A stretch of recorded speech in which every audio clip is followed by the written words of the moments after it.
Los Angeles, early 1000. 960 seconds. A closed meeting room inside a television studio. No cameras, no audience. Just men who decide who gets seen and who never will. At the table sits Bruce Lee. He's not there to audition. He's there to explain why a man who looks like him should lead an American show. The room listens, politely. Then it happens. A smile. A quiet exhale through the nose. A look passed from one man to another that says the same thing without words. This is impossible. No one interrupts him. No one argues. Because they've already decided. Bruce Lee finishes speaking and waits. The silence stretches longer than it should. What do you do when the answer is already no, but no one is willing to say it to your face? Bruce Lee understands exactly what this room thinks of him. And then, instead of defending himself, he says one sentence that changes the air completely. The men in that room were not villains. That's what made it worse. They were executives, producers, development heads, polite, educated, confident in the quiet way that comes from deciding other people's futures for a living. They had built careers, turning faces into products, and stories into formulas that could be sold, repeated, and safely controlled. They knew exactly what worked on American television. A tall, white lead, a familiar accent, a face that didn't raise questions before the story even began. And across from them sat someone who broke every unspoken rule without trying to. Bruce Lee wasn't unknown. He wasn't unqualified. By that point, he had already trained actors, choreographed fights, impressed people who mattered behind closed doors. But none of that solved the real problem. He didn't fit the picture they had already agreed on years ago, long before he walked into that room. To them, he was valuable in the margins. A trainer, a consultant, a side presence that added flavor without demanding attention. Not a lead. Certainly not the face of a weekly American television show. Bruce Lee sensed it almost immediately, not from anything they said, but from what they didn't ask. No curiosity about his vision, no follow-up questions, no challenge, just nods, measured silence, the kind that suggests the conversation is already over. He had learned to recognize this feeling early in America. The moment where interest fades, not because you lack talent, but because your presence threatens the comfort of existing assumptions. In rooms like this, rejection rarely arrives loudly. It arrives wrapped in courtesy. Bruce Lee didn't interrupt. He didn't push harder. He didn't raise his voice or list his credentials. That was what they expected him to do. To prove himself. To sell himself. To shrink into gratitude for even being allowed to speak. Instead, he adjusted his posture slightly and stopped talking.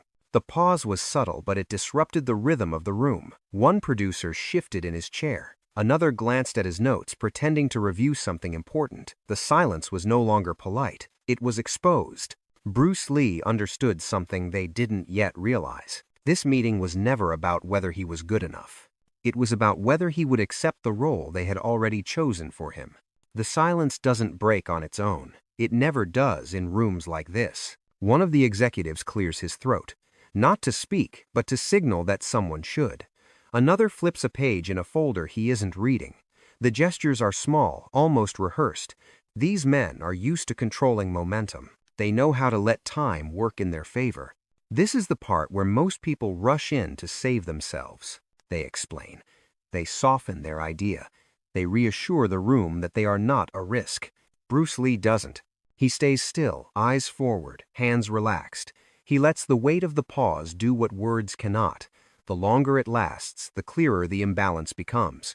The room expected enthusiasm, compliance, gratitude. Instead, they are met with composure. One producer finally speaks careful with his tone. "It's an interesting concept," he says.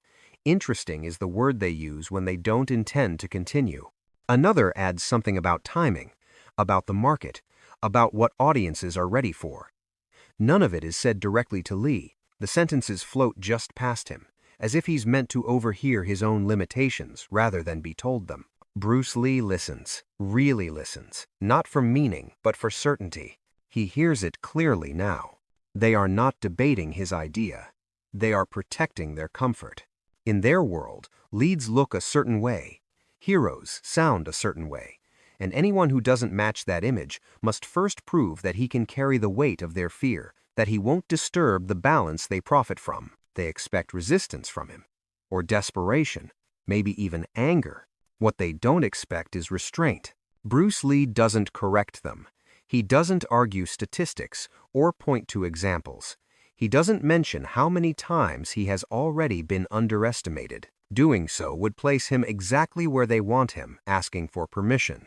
Instead, he lets the pressure sit where it belongs. On them, the room grows uncomfortable. The silence now has edges. One man leans back, arms crossed. Another checks the clock on the wall. Control is slipping not because Lee is taking it, but because he refuses to chase it. This is the moment when everyone senses that something is about to shift. Not with a fight, not with a speech, but with a choice. Bruce Lee finally moves. Not dramatically, just enough for the room to notice. He leans forward a few centimeters, placing his hands flat on the table. The motion is slow, deliberate. It signals intention without aggression. The executives look up. Instinctively, this is the moment they've been waiting for. The defense, the explanation, the appeal. They are wrong. Bruce Lee speaks calmly, his voice even almost quiet. He doesn't raise it to command attention. He doesn't lower it to soften the message. He delivers the sentence the same way one might state a fact that needs no debate. He tells them he understands their hesitation, that he understands the image they are trying to protect. Then he adds one final line, not a challenge, not a threat, a conclusion. The room changes immediately. No one interrupts him. No one smiles this time. The sentence lands because it cannot be argued with. It reframes the entire meeting without accusing anyone of wrongdoing. It simply exposes the truth underneath the politeness. A producer shifts in his chair, suddenly aware of how small his earlier certainty sounds. Another executive looks down not at his notes, but at the table itself. The power dynamic doesn't flip, it dissolves. Bruce Lee doesn't wait for a response. He stands, nods once, and thanks them for their time.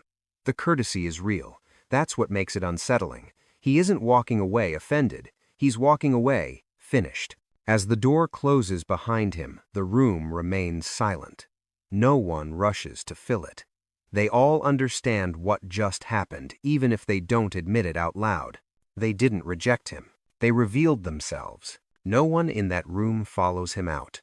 They sit there for a few seconds longer than necessary, pretending the meeting has simply ended the way meetings always do.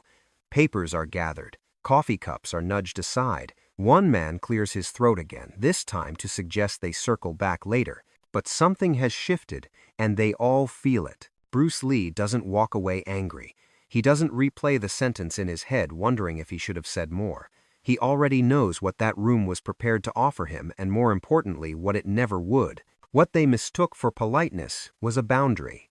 What they mistook for caution was fear. He understands now that waiting for approval in rooms like that is a quiet way of disappearing, and he has no interest in becoming a version of himself that fits comfortably inside someone else's limits.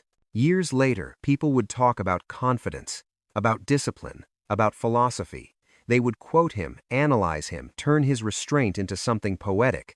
But the truth is simpler. That night in Hollywood wasn't about proving he belonged. It was the moment he stopped asking.